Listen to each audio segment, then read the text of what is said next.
I've seen these like pretty funny memes on social on Instagram, and it'll be like boy math and girl math, and it'll just be stereotypes of how women will think about situations with numbers and men will think about situations with numbers. And I thought it would be interesting to talk about founder math. What's founder math, and how do we get in our own way with things we make up about numbers and timelines and how things are supposed to go in starting a business. Let me just tell you something that I have learned from, well, I mean, I've been on my own now in business, like completely either self-employed or a business owner since 2012. So we're coming up on 13 years now, like right at the end of 2012. And everything takes longer than you think it's gonna take.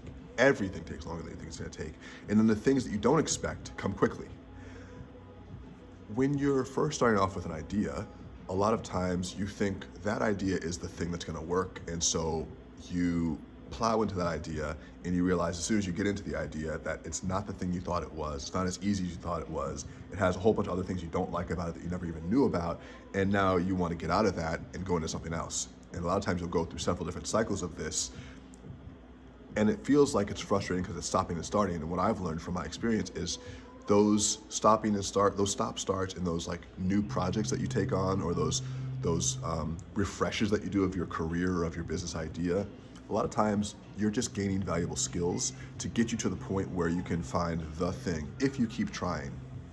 I found in my career that I've had 4 or 5 distinct phases.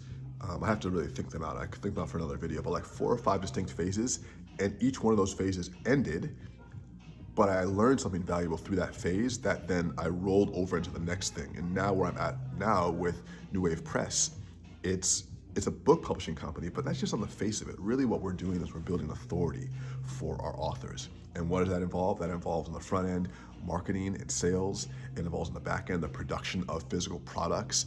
It involves then networking, talking to people, building relationships. It involves project management, planning, all these things. And all these things are like skills I have learned over multiple different stages of my career, from just working for people in the beginning to then producing films, and then to learning how to do copywriting, and learn how to do marketing, and then learning how to grow an audience on a platform, and learning how to do e-commerce sales, learning how to do in-person events and things like that. All of those have added up to me being able to hold this thing now, and building it's still hard, but I realized that it's all come at a unique pace because of my career. But none of that stuff happened. All the stuff I was doing, I thought was gonna be the thing that turned out to be the thing that hit for me, and all of it wasn't the thing, and all of it took longer than I expected. But now I feel like I'm right on time for where I am right now. So there really was no rush to get to this point because it's all in correct order. It's all happening in the right order. You really can't skip steps. You try to skip steps, you try to like condense the time, and it never works because wherever you go, there you are. You're always right where you need to be at the right time, as long as you keep moving forward. The only thing you can do, which would suck, is stop and get paralyzed with fear. Sometimes it's actually okay to even take a step back in order to take multiple steps forward. I mean, that's an advanced conversation. We get ready for that one right now. All that to say, you're not late, you're on time. It just feels often like it's taking too long, because it does take longer than you expect. Even closing sales is a great example. When you're trying to close bigger sales too, like $50,000, $100,000, or like multiple millions of dollars of sales, if you're going for investment, you can't rush that process. There's a building of relationship that you have to get people to even be able to have the rapport to sell to them. And once you've built that relationship, it's like, okay, well, first of all, deal ain't closed until the money's in the bank. And even when the money's in the bank, there's a waiting period of making sure everything's all good before you can truly say, okay, that's closed.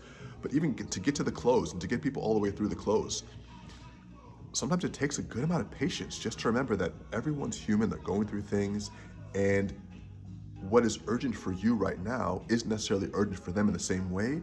So what you want to happen in a matter of weeks or even months might take someone longer to do that.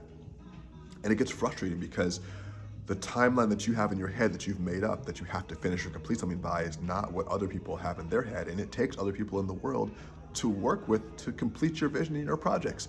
So you're handcuffed to other people sometimes because you have to wait on them to do something that they need to do so you can do what you need to do.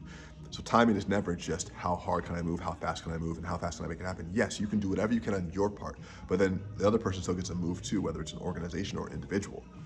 So timing is never what you expect it to be. Sometimes it goes faster. Sometimes someone will call you with an opportunity that changes your life overnight. I'll talk about some of those, in a different video. But you'll have people who call with opportunities, and those things will change your life. But oftentimes, it's the slow and the consistent, steady thing that sometimes doesn't even seem like it's making progress, but over the long haul, you see, oh man, it actually was consistently moving me towards something, and I couldn't have necessarily made it go any faster if I wanted to, but now that I'm here, I see all those steps. I see all the steps that had to happen, which is just part of growing up, I think, and part of having gone through the cycle a few times. One of the benefits of now being in my late 30s is that I have at least a decade where I can look back, a bit more than a decade, but especially with like business experience, certainly over a decade now, where I can look back and say, okay, I see a few clear cycles, I see patterns, I see opportunities that were accepted, opportunities that were rejected. I see things I could have done differently, things I nailed. And it's only through that pattern recognition that I can hope to improve and get better over the coming decades of my career, God willing. But one thing that I am sure of now is that while I can't control the speed that the world moves at, I can control the pace that my energy goes, and I can control how I wait for things while I'm waiting. Because there's a patience that comes from knowing that you don't have control over how fast the world moves, but that you're doing everything you can on your end. And when you are, opportunities open up. And there's probably a lot more you can be doing to move things faster.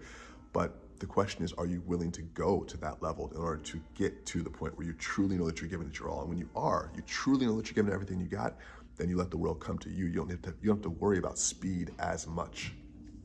Things will always take longer than you think. And that's okay. And you have to be okay with the waiting, okay with the patience. You have to be, in the macro, working as hard as possible, as fast as possible, and in the micro, which is the day-to-day, working as hard as possible and as fast as possible, and in the macro, which is zooming out, knowing that the world has its own pace to things. And trees don't abide by any human clock. The ocean waves don't abide by any man-made structure.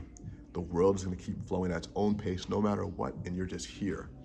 And hopefully some anxiety can be removed from the fact that because you can't control time, you can only control how you are in time. Then ultimately, you're in the driver's seat.